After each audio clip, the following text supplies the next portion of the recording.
అందరికీ నమస్కారం. రేపటి రోజు సాయంత్రం 4 గంటలకి ఏదైతే మనం కలగా భావిస్తున్నామో, కళ్యాణదుర్గ ప్రాంతానికి జీవనాడిగా ఆశిస్తున్నామో అది రేపు 4 గంటలకు పాయల కేశవ్ గారు, కాలువ శ్రీనివాస్ గారు, ఎంపీ అంబికా లక్ష్మణ్ గారు మరియు నేను అందరం కలిసి రేపు బ్రహ్మసముద్రం మండలంలో పునఃప్రారంభిస్తున్నాం. గవర్నమెంట్ కూడా సానుకూలంగా స్పందించి రైతులందరికీ కూడా డబ్బులు ఇవ్వడానికి అంగీకరించింది. ఇప్పుడిప్పుడే అన్ని కూడా వాళ్ళ పేమెంట్స్ అన్ని కూడా అప్లోడ్ చేస్తున్నాం. విడతల వారీగా వాళ్ళ అకౌంట్లో కూడా అన్ని కూడా డబ్బులు పడతాయి. ఏదేమైనా కూడా రైతులందరూ కూడా విల్లింగ్ గా ఉన్నారు.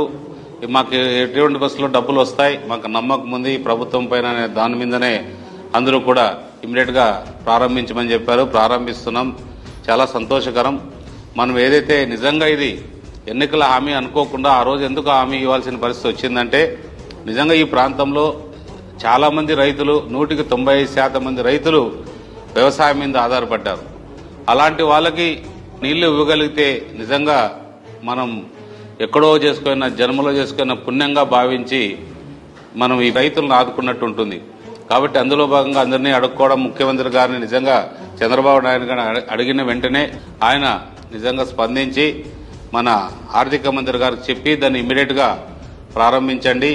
రైతులు నిజంగా ఆ ప్రాంతంలో చాలా అవసరాలు ఉన్నాయి కాబట్టి ఏమాత్రం ఆలస్యం చేయమాకండి అని చెప్పడంతో రేపు ఆ కార్యక్రమం పెట్టుకున్నాం.